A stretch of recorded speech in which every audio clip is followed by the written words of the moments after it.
Hello again, everybody, and welcome to the Mike Francesa podcast, part of the Bet Rivers Network. We come to you on this Friday morning as we say goodbye to May and hello to June and move into summer. Memorial Day, it's a long summer, as I said last week, because Memorial Day was as early as it could possibly be, and the weather was just dreadful. And Labor Day is as late as can possibly be. So it makes for a very long summer, which is, hey, anytime you can get a little extra summer, you take it. We'll get to some emails this morning. We haven't done that in a lot. I promise we will get to a bunch. I have a bunch. They sent me a good number of them. I'll read through them in a couple minutes. Really, right now, we're on hold. We got baseball. Yanks are playing the A's this weekend, and I know you wish the Yankees could play Kansas City forever, but that wouldn't be any fun. I mean, Kansas City just is a joke. I mean, when they're winning a game, they give it up. The other games, they're non-competitive. I mean, it's just awful how bad Kansas City is when they play the Yankees now. And, I go back to the 70s where they played some of the great playoff series ever. I mean, classic series with great players. I mean, the Royals had tough players. George Brett, who was one of the great hitters of all time, Amos Otis, Freddie Patek, go down the line. I mean, they had so many guys. Mayberry, top pitching. I mean, it was such a great series. It really was. It's sad when you look at the Royals now.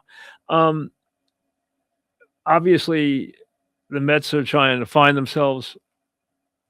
I don't know what the remedy is. It's painful. It's hard to watch. You have to be a hell of a Met fan right now. I understand you got some kids to look at. And, Soto's going to go out there and give you his Soto performance. But, boy, they are a dreadful team right now and hard to watch, really hard to watch.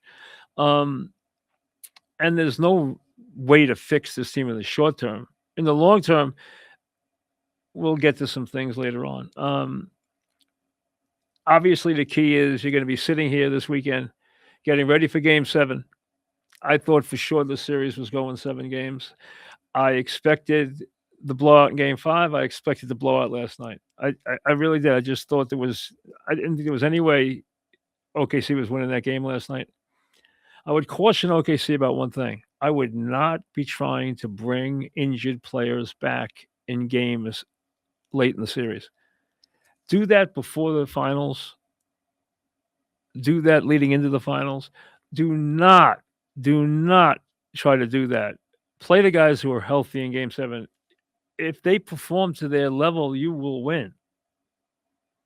Now, the things to notice from Game 6 to Game 7, and they're easy, okay? When we had a bad game, when we had a good game. It's as easy as that. But last night, they shot 12 free throws, Oklahoma City. In Oklahoma City, they shot 38.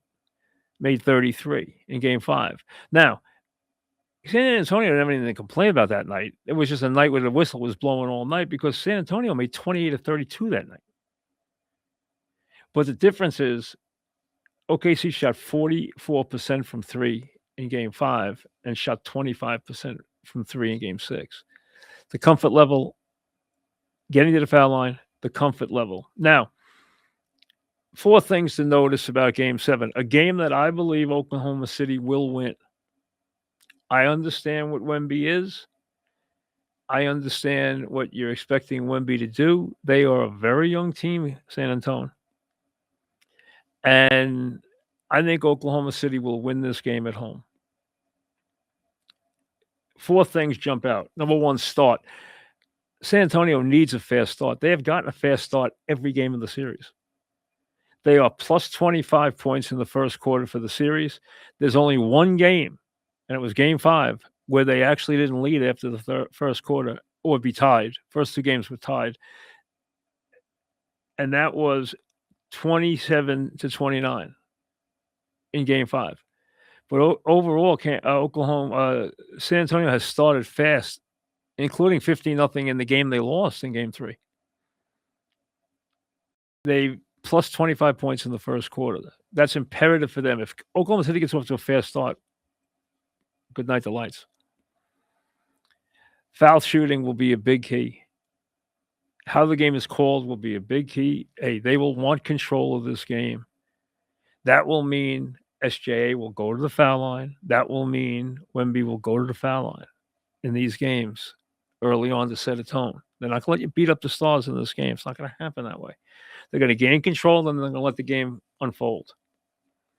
And then there's two keys, I think, for Oklahoma City.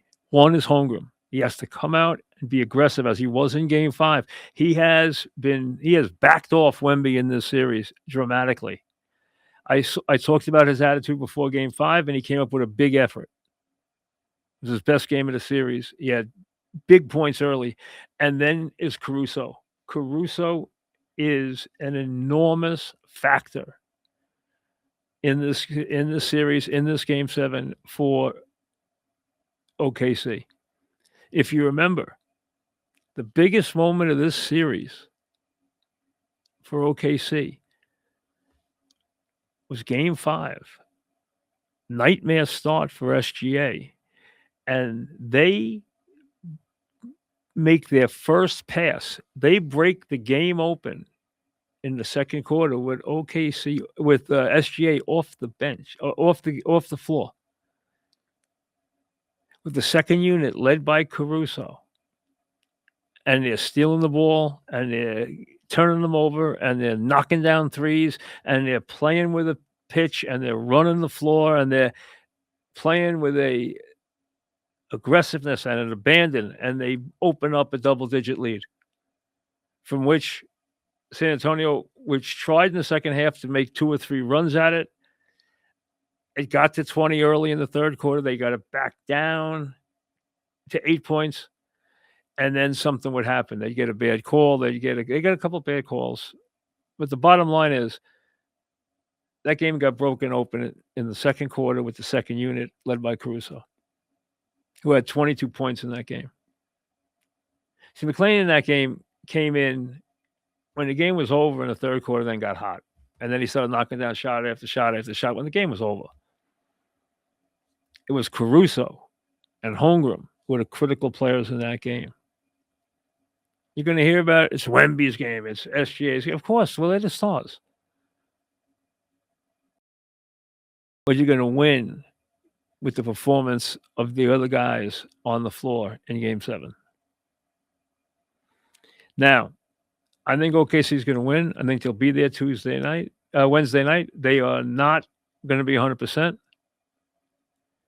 The Knicks, it sounds like Robinson now, after having surgery on the pinky on his right hand, will be able to play with a brace. He is critical in that series. If they're going to play OKC's size is a big, big factor in this series. They need Robinson. That's a critical thing, and it sounds like he will play. Knicks have a great hand surgeon. I know that because we happen to know them because my wife had a thumb injury and was operated on by the doctor, and my son Jack had a football injury where he had his thumb operated on by the doctor. So the bottom line is we know the Knicks, that surgeon. That surgeon is a wonderful hand surgeon, and I'm sure she performed the surgery. She usually does all the Knicks.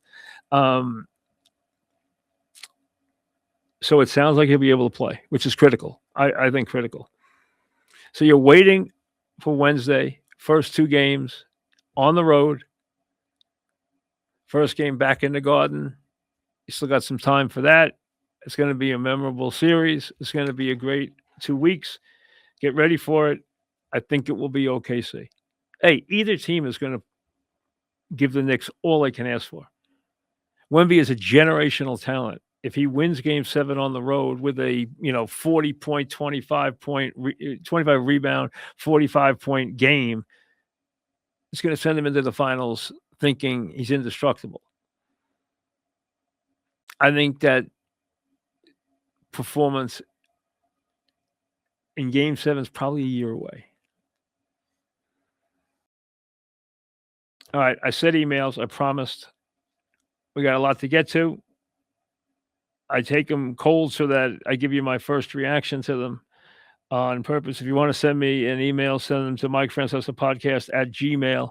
Mike Francesa podcast at gmail.com. Plus, if you're looking for betting angles, check out the top picks news feed in your BetRivers app. The BetRivers Banter news feed is filled with picks from BetRivers Network personalities and more handicappers to give you expert insights. Take the top picks icon in your BetRivers app to get you the latest tips. I think that's where they put all these. They always ask me for a same game parlay the day before the Knick game. And I hit 3 of them in 4 series, so in 4 games, which was good. I try to get at least 1 or 2 down in each series. I'm usually picking 3 items or 4 items, but I hit 3 out of 4 in that series, so that's pretty good. I think that's where you find that.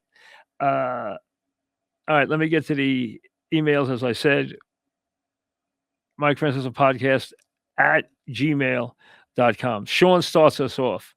What is your reaction to Jaxson Dart receiving criticism for introducing the President of the United States? I think it's where the criticism came from. That is the issue. Not so much that he received criticism. Listen, we are a completely polarized nation. All you have to do, and if I did it right now, if I went out and gave a political opinion, anti-Trump, pro-Trump, I would get a gazillion positive and negative reactions.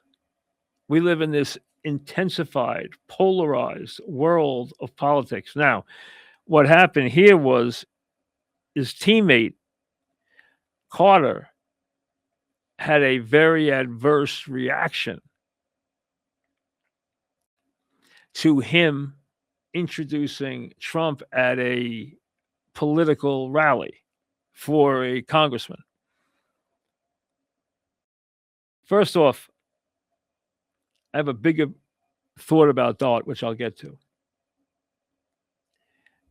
We know everybody has a right to say whatever they want. And I think when it comes to politics in this day we live in, whether it's family members, co-workers, anybody that have relationships, I think you just have to be tolerant of the other person's relationship. See, the problem is, it used to be, hey, you have a political opinion, I have a political opinion. Most of the time, we'll keep them to ourselves. Once in a while, we might demonstrate them. I'm allowed my opinion, you're allowed your opinion. Now it's become, I'm right, you're wrong, you're an idiot, blah, blah, blah, blah, blah, blah, blah. So there's anger involved the whole time. Is this divisive to the team? It could be. Evidently, a couple of the veteran guys stood up and talked about it when they got together. They're together right now. They're practicing. Actually ran into Ronnie Baums and Jesse Armstead and one of the Mara kids yesterday in the city. I was at special surgery getting my knee checked, and I ran into them. Ronnie Baums, ageless. He looks so good. It's unbelievable. I haven't seen him in for 2 or 3 years, and Ronnie looked as good as he ever looked. So I don't think it's anything that's going to divide the Giants. There are players there who are completely anti-Trump. There are players there who are completely pro-Trump. We know that. He's an incredibly divisive political figure. We know that. Live with it. Everyone should be allowed to have any political opinions they want. Now, here's my issue with Dart. I'd like to see Dart have more success on the field before he morphs into this role of celebrity quarterback.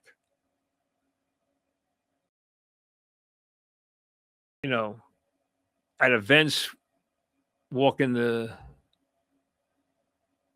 red carpet, at the Derby, introducing the president.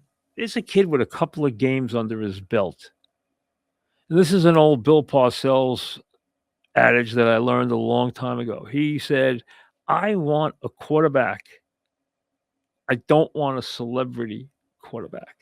I want the quarterback to be thinking about my team and football and winning games and not thinking about all the other things. But in this world now of Tom Brady, in this world now of Joe Burrow, in this world now of celebrity quarterbacks, listen, Dart will earn all those spoils. Earn them first. Earn them with your play on the field. Don't put the cart before the horse. Don't become a celebrity before you become a good quarterback. And you haven't played enough games yet to become a good quarterback. Being a good quarterback means you're successful and your team's winning.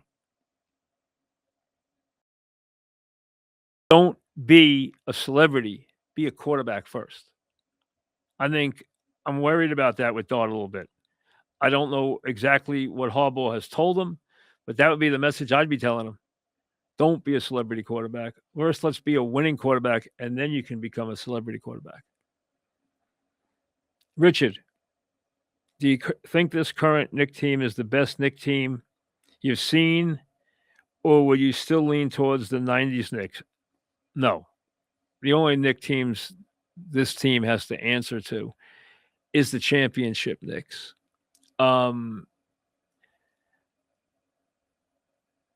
Listen, the Knicks made the finals twice in the 90s, but I don't think the 90s Knicks are better than these teams. I think they're comparable. Now, can this team do what the 90s Knicks didn't do? They didn't beat Olajuwon in 7 games, even though they led 3-2. Is it a series they should have won?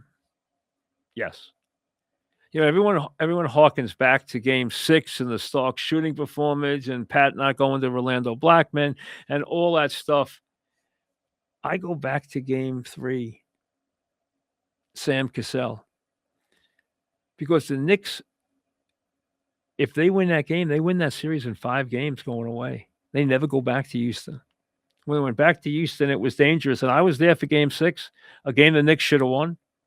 And then I was there for Game 7, a game the Knicks had no chance in. Dog and I were there Sunday. Dog and I stayed right through Wednesday and watched as the Knicks and Kenny Smith came in that day. He saw Dog and I in the office around 3 in the afternoon. He had been shooting terribly, and he said, I'm going to make some shots tonight. And he was right. He did. I remember running into Kenny Smith that day, and Kenny Smith hurt them that night. I think the Knicks are comparable to that team.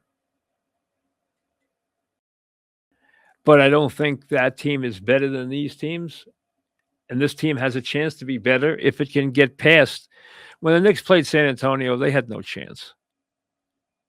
In 99, they had no chance. When they played in 94, they should have won. They didn't. They lost in 7 games. They should have won. It bothered Riley and Checkers forever that they didn't win, but they didn't win. It bothered, Ewing would be looked at so much differently if he had won that championship. If this Knick team can get a championship, they will be glorified forever, just like the guys of the late 60s and the early 70s are. But I think this team is comparable to the 90s teams. I don't think the 90s teams are better. I don't think this team is better. I think we'll see the answer in the play in this series. The Knicks, they have a chance in this series. I wouldn't have said that 2 months ago. I thought OKC was going to win a championship right through all year. I bet them as an over. They started off gangbusters. They had a slump, and I was like, wow, maybe they don't care about it. Then they went out and won a ton of games, and they won 64 games. Their number was 62. They won 64. They are a team that is going to win multiple championships. They're going to be tested by San Antonio for years to come because San Antonio is going to get better. They're going to get more experience, too, and they're going to get better. They're going to refine what they need.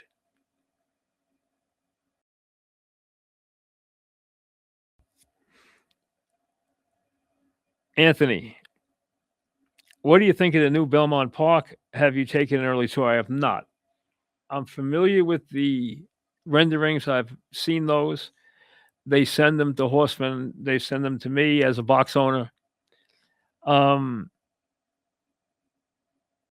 think it's going to be a place worth visiting. I think that it's going to be a very comfortable place for winter racing. I think it's going to struggle to get attendance for 2 reasons. One, I don't think people want to go to the track in the wintertime. And number 2, they don't have the racing cars that will attract people to the track at the racing time, at the winter time. New York racing struggles now to get horses badly. In this country, very few meets don't struggle for horses. And struggling for horses is what's killing most of these meets around the country. That and a couple other things, including the way betting works with the high speed power changes in the wages, which has to change. Has to change, or people will not power mutual bet. Racing has a lot of issues right now. A lot of issues. Even Saratoga struggles for horses, especially in the last couple of weeks of the meet, because of the incredible purse structure of Kentucky Downs. If you have a turf horse in the last couple of weeks of the meet in late August, you're pointing that horse. If you're not pointing him for a specific stake race in Saratoga, you are without question shipping that horse maiden allowance winners, horses that are going to run non-winners and one on through into Kentucky Downs for that meet where the purses are insane. You're out on a horse in one race with those purses. You can't compete, and Saratoga can't compete with those purses. Kentucky Downs has made a big, big dent in the final couple of weeks of Saratoga. Really makes a big, big difference because people love turf racing. Why? Because better prices, you get more competitive races, you get very, very, close finishes. In dirt racing, you don't get that all the time, and you don't get the big fields either. John, how do you handle flopping in the modern NBA? Does it bother you to the point where you'll turn a game off? No, it annoys me. It annoys everybody. And you have two of the most pronounced accused floppers, or could have in the final with SGA and Brunson. So how that is handled, how that is called, is going to be a major, major factor. And I'm sure San Antonio will come off Game 7 if they lose and be screaming about the officiating, because that's a factor in every game that FCA plays in. And it does have to be addressed. I think they have addressed it, but I think it has to be addressed even more. Nobody likes that kind of play. Listen, the NBA has a lot of issues that they have to work through. A lot of those dissolve in the postseason, where the product is still good. Because of the knee surgery, which has laid me up basically for I'm 6 weeks in now, and I can start driving again, and I'm 6 weeks away from golf, and I've done my rehab very well, and I'm ahead of schedule, knock on wood and everything, but I've been pretty much laid up. All I can do really is, rehab and do some podcasts and watch TV. And I've watched every playoff game. I haven't missed any. And the product, while it isn't great, it isn't bad. The games are still entertaining. Yeah, you've had a lot of one-sided games, an incredible number of one-sided games in the playoffs. And the three-point shooting is still too much a part of the game. But the NBA has some things they have to fix. The three-point shooting is part of it. The flopping is another part of it. The tanking and the resting of players is a biggest part of it. And the only way they're going to solve that in the NBA is to cut the regular season schedule. If they don't do that, I don't see them remedying the situation. Dave was wondering if you had any interest in the Stanley Cup final with John Tortorella coaching, and I do. I think it's an amazing story. I don't follow regular season hockey that much. I asked my buddies who do. So they all told me that the Avalanche were the team to beat, coming off the regular season. Now, Tortorella jumps into this team late and has a buzzsaw series against the Avalanche. Now he's in the finals looking to win another cup. I told you I like Tortorella a lot personally, and it's gonna be fascinating to see if he can finish this. I don't see any reason why he can't. And yes, I will be interested and I will be rooting for Tortorella in the finals. Absolutely. Absolutely. As a matter of fact, I'd even try to get him on because I always liked Tortorella. I always liked him personally. He used to always come on a show with me. We got along very well. Uh, and he's a character. I know he's not for everybody. But you know what? He finds himself in the perfect spot where he has revitalized the team and now they're playing great hockey. They just beat a team that people thought was unbeatable. I didn't know what was going to happen with the Canadians. When I see the Canadians in the playoffs, I always think they're going to win. It's just, it's conditioning. They obviously have their work cut out for them now. Down 3-1, I believe they are. But yes, I will be rooting for Tortorella. Chris, if you owned the Mets, what would you do to try and fix this mess? Listen, there's nothing you can do in the short term. They've already brought up a lot of players. They've made commitments to players that have turned into complete disasters. They will obviously be sellers at the deadline. Now, how many of their players do people want? Peralta, yes. Lindor, who knows when he's coming back? Polanco, Robert have been complete disasters. I don't know what Bichette's future holds here. I don't know why I've seen him hit the ball on the screws a lot and it got caught. I've seen him hit the ball to the track a lot. I've seen the Mets hit the ball to the track so many times. It's like, what's going on? Is it just the weather? Is it just unlucky? They seem to hit so many balls that get caught up against the wall. I keep waiting for Bichette to break out because he's too good a hitter. When you have a guy who's the only hitter in the major leagues last year who hit 300 against the fastball, the changeup, and the curveball, the only player. He's a good offensive player. He's not a great shortstop. We know that. He's not a great third baseman. He's not a great fielder. He's a terrific offensive player. I would have thought he'd come out of it by now. I still think he will. I think when you look at Bichette, his season is salvageable. Okay? It is salvageable. There's no question about that. It doesn't mean he's going to have a great year. It doesn't mean he's going to have one of his better seasons. I'm sure he's second guessing himself for coming here and being in the middle of this whole thing. He's hitting .225 with a .590 OPS, which is his lifetime OPS is 800. He's got 27 RBIs, which is not crazy bad.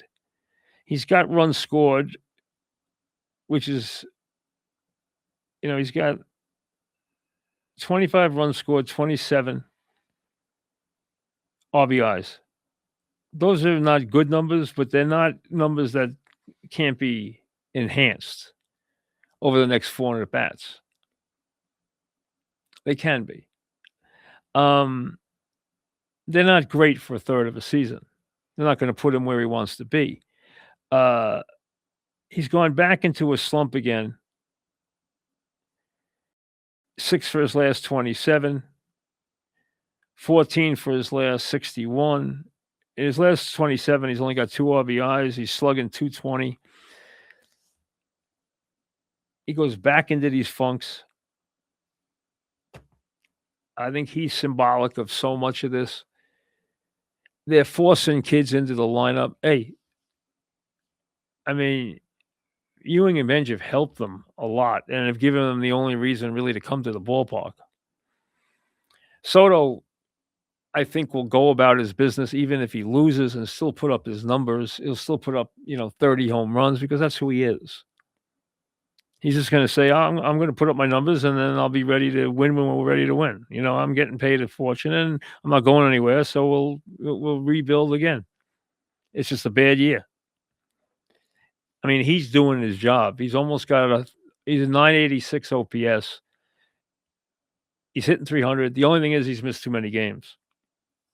I mean, he's got 12 home runs, which is fine considering his at bats. I mean, nothing to worry about there with him. He's doing what you expect him to do. He's hitting a home run almost every 10 at bats. His RBIs are light, but he's only had right now you should have over 200 at bats. Even with his walks, you should have 200 at bats, and he has 140 at bats. So he's going to perform. He's been hitting lately. He's got 6 home runs in his last 24 at bats. I mean, so you're not worried about Soto. They are so anemic though in the rest of the lineup. Is there a way to fix this? No. Not in the short term. There's no way to fix this. Would I be willing to get rid of almost anybody on this team? Yes. Yes. Obviously, there are guys who aren't going anywhere. You put those aside, would I be willing to trade almost anybody else on the roster? Would I be willing to trade any of the veterans who just came in? I'm not counting Bichette here because he's got financial decisions to make on stuff. I'm talking about anybody else. Would I be willing to dismiss them right away? Absolutely. Any one of them. Right away. Goodbye. I wouldn't miss any one of them. Goodbye. Nice to see you. Here's your parting gifts. Goodbye. The Mets, let's be honest, are 14 and a half games out of first place. They are 10 games under 500. They don't have great pitching. They don't have a great bullpen. They don't have a great anything except a great player in Soto. Even McLean's a mess right now. Have they been ravaged by injuries? Absolutely.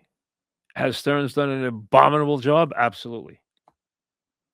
Has the plan completely imploded? Yes. Should they have made a change at manager? Yes. I think they are doing that. I think for a couple of reasons. I think one, and I don't know this, but this is just me assuming that Stearns has convinced the ownership that Mendy's part of my plan, part of my program. Well,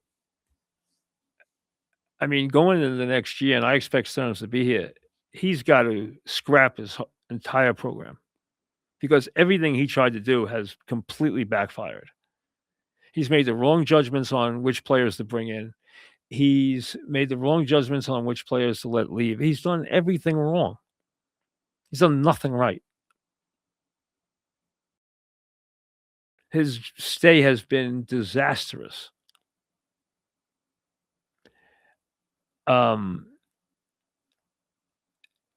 See, I don't know how long Cohen can just go along, and make it sound like, oh, there comes a point, and it's coming soon. I mean, I saw somebody yesterday who said to me, "Hey, I bought tickets behind the plate. I sat right behind the plate for $50. There's gonna be a lot of those games. You're gonna get tickets for $1. You're gonna get tickets for nothing. You can get tickets for free. I mean, it's why are you gonna traipse out there to see this team play? They're horrible. They're absolutely horrible. Yeah, they got a couple of kids that, you hope turn into decent players. Those kids are not gonna those kids are gonna be table setters. Those kids are not superstars. They're not carrying any teams. You got a guy who can carry the team. You're paying him to carry the team. And you paid Bichette a lot of money to perform well, and he's been lousy. By his own admission, I'm sure. I'm sure he's doesn't understand how he's in this nightmare. But is there a short-term fix for this? No. I would just sell off anything I could sell off. They're not going anywhere this year. This team's not gonna accomplish anything this year. First of all, who knows when anybody's gonna get healthy? And secondly, they're not that good. They're not any good. And they don't play well. And listen, I know Mendy's a good guy. Everyone swears that the guy's a good guy. I'm not getting there's nothing to do with personality. He's not doing a good job. The players are not playing tight baseball, and he's making a lot of mistakes.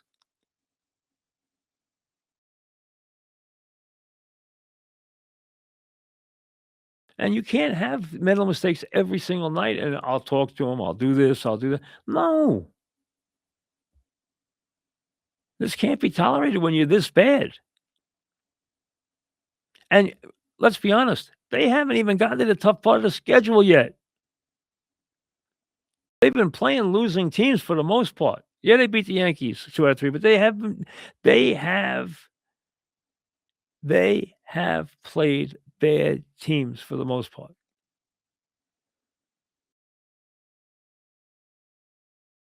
It's gonna get tougher, not easier. And the Yanks are listen, the Yanks have some holes, but the Yankees got plenty of power, and they got plenty of power pitching. And if they get Cole and Fried with Schlittler, you're gonna be happy to go into the playoffs with that as your 1, 2, 3 because nobody can match it. Nobody can match it. Now if you perform, I mean, yeah, you wanna go out and strengthen the bullpen. Yeah, you wanna go out and try to find a right-handed catcher who can play some games behind the plate and hit right-handed. That would be nice. They're not perfect, but they got a power pitching staff that's and Schlittler's the real deal. I mean, day in, day out, day in, day out. He's the real deal. As a matter of fact, right now, I would say he's been underappreciated and overlooked a little bit for how good he's actually been. But for the Mets, hey, I'd be getting rid of anything. I'd take it down to the bare walls and to the guys who have to be here. Anybody else, if you can get $1 for them, take it. Have a garage sale. We'll see you later.